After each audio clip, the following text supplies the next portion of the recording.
Here we have a Toro time cutter from 2021. It's not old at all, but it is somewhat used. Has a seat chewed up, but I purchased this off of someone for $2,300. But here is the thing, I got scammed. Someone sold this to me. You know, I drove all the way to another town nearby, and I got there and they had it on their trailer, and I turned it on, took it off the trailer and drove it around a little bit, and everything seemed fine. Now I asked the owner if anything's wrong with it, how was the condition, and so on. He said it was in perfect condition, did a really good job at cutting, and that nothing was wrong with it. However, he lied to me. This lawnmower turns on and works really well for about 20 minutes. Then it shuts off and will not turn back on for any reason. And he failed to let me know whatsoever that this machine would shut off and stop working. It's clear that he knew what was going on. The engine has a lot of new components on it, like he was trying to fix it himself, but couldn't. Additionally, under the seat, there's a tag. So he likely took it to a shop where they tried to fix it and they couldn't.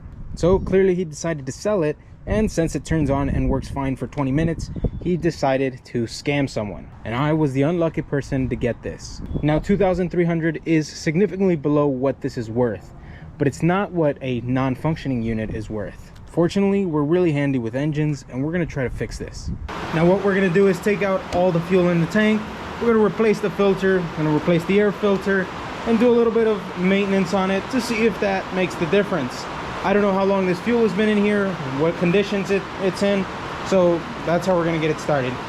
So what we have here is a fuel pump, which we're gonna change out because we saw something a bit unusual with the fuel pump, so we wanna change that out. We also have a filter. The fuel pump came with a small filter, but we're gonna go ahead and put this bigger one on there. We also have our air filter and a siphon tube to take out that fuel. On this unit, changing the filter is super easy. Just pull this up and that's it. Now we do want to clean this out, and right now this cap is removable. We're gonna remove this, move it to the side a little bit so we don't get any dirt into the intake. We're gonna clean it off here just a little bit. The important part is to see whether this thing is gonna start. We're also going to put the battery to charge because it's having some issues. So we're going to put that there. And that over here. We're going to plug this in. And that's charging. We're going to get our filter in there. We want to make sure it is the same filter. Looks about right. Let's put that in there. And there we go. Next, we can move over here to the pump and the filter. So let's take the pump out.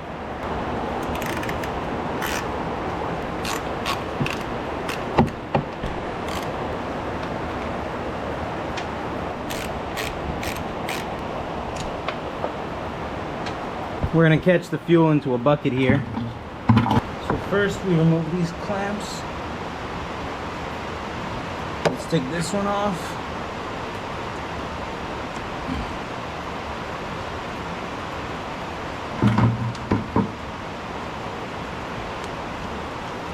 Compression tube.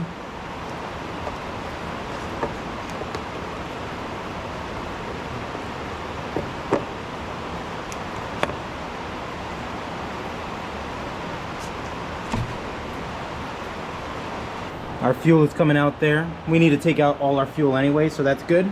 But we're going to use our siphon tube to get that out quicker. If you've never used one of these things are pretty cool. Just gonna stick this in the tank.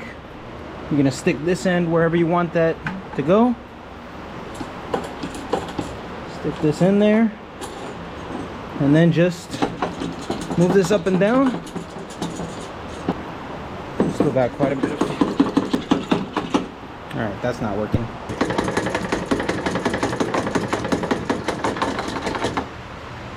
It's raining currently, that's why there's a bunch of noise outside. But we have most of that fuel out of there. According to our fuel gauge, we don't have any more fuel left. We're gonna change out this filter now. So we're just gonna get in here, remove these.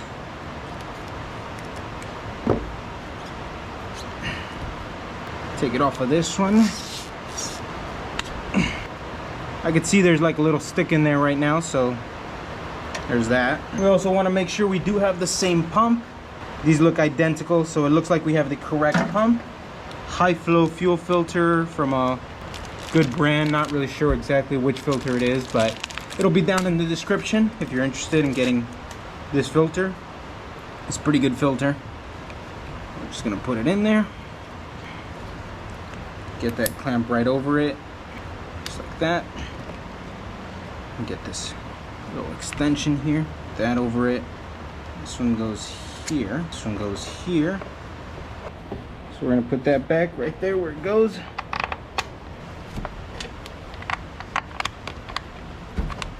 Get our suction line up here where it goes. We're gonna connect our suction line here, and we could tighten this down.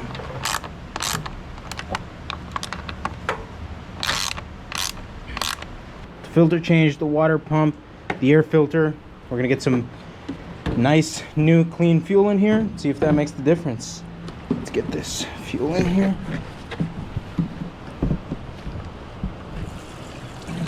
And that should be good.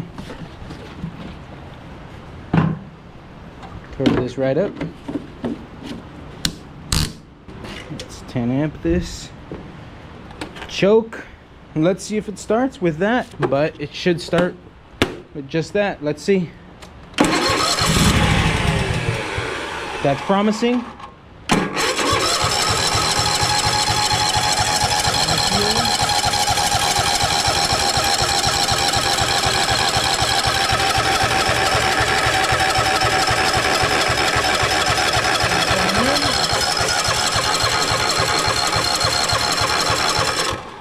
Okay, fuel's coming in just now. We can see that the fuel right there is just starting to fill up. That was empty.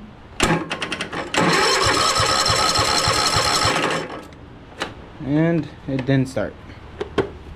Let's see.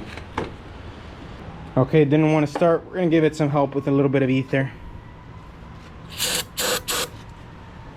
Let's see if it does it with that.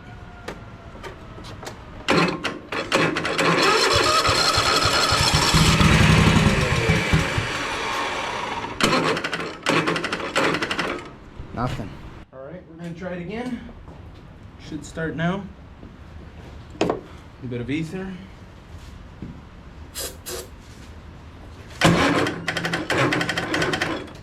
All right. Let's let the battery charge a bit. All right, so let's try and start this now. See if it makes a difference.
Why did it turn off? It won't turn on anymore. It's probably a fueling issue now that it weren't turned back on. Okay, so it's actually the next day and we've gone through a lot of things on this to check it. And everything on it looks really good and a lot of brand new components. Carburetor is brand new and a lot of things have been changed. The battery is brand new. And it has a lot of fixed components from the previous owner who tried to repair this. Now what's going on is that the unit, once it's cool, turns on for about 10-20 minutes and then it shuts off and will not turn back on. That will usually indicate something is bad with the fuel supply. However, we have checked all of the fuel supply, everything's good. We changed the filter, we checked all the lines, everything is free and clear, and there's good flow. So the next thing to check, we took this cover off to check out the gas tank. It's pretty dirty, but other than that, the lines are clean, everything's good. This tube often breaks. In this case, it's not broken, it's not stuffed with trash, it's clear, everything's good. No obstructions whatsoever. We did, however, find that these grommets were damaged, so we're going to change these out. This grommet, we already changed this one out. We'll use our pliers to push this in without breaking it, just like that. And this grommet is trash. Now this goes right here through this channel, plugs in right here, and there we go. Now it's clear that the previous person did a lot of work to it. However, something that it looks like they haven't worked on is the ignition coils. Now, ignition coils going bad is not extremely common. However, it does happen, and once they do go bad, it is common for them to work for a while, but once they heat up, that capacitance changes and they don't work anymore. So it could be that these are going bad, and once it heats up, they stop working. The way to test that is to run the mower until it shuts off, and then use a tester to test the spark. Now, as of yesterday, I didn't have this tool. I do have it now, but I also purchased the new coils. Seeing that everything on this mower looks really good, in really great condition, I can't see it being much else other than those coils. So we're gonna go ahead and change these out and see if that fixes the issue. If not, then we could go into more diagnostics with the tools and checking different things. So let's change out those coils.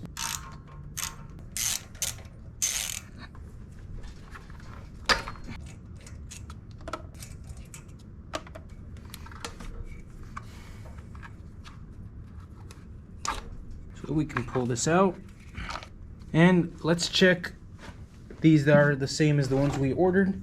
Is the same, part number is the same as well, LC2P77F. All right, so these are correct. We'll feed this through under here, through here, and connect that in. Let's not forget to connect this wire here. Now, if this doesn't work, the next thing to check is for an electrical issue. That looks good. Give it a nice tighten, and we're gonna change the other one. With that, we have our two coils changed. Now, I'm pretty sure it's gonna start. It always kind of starts when it's cold. The problem is going to be whether it stays on. So the cover's back on temporarily. Let's turn it on and see if it runs. Choke.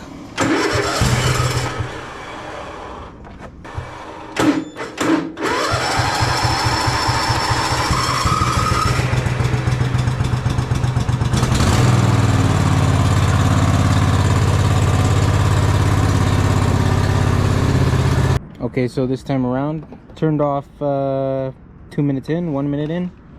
Now that could just be that it's cold, but let's see. Back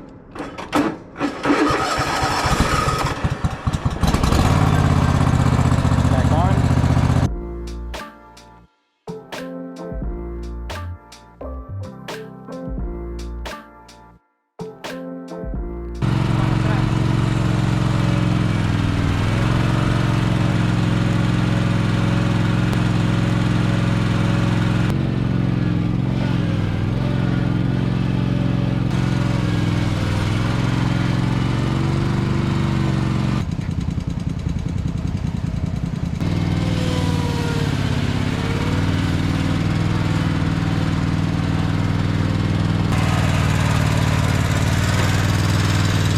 Alright, so I was anxious to try it, made a bunch of ruts in my property, but that's okay.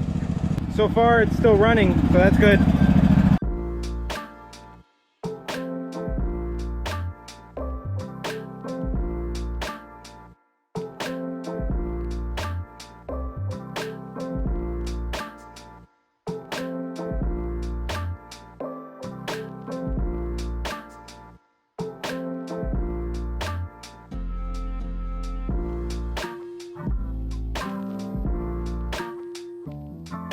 And there we go, this mower is working perfectly as it should. We just mowed this whole acre here with no problems whatsoever. I got a branch stuck in there and I turned it off for a moment to get the branch out, and again it started up, no problems whatsoever.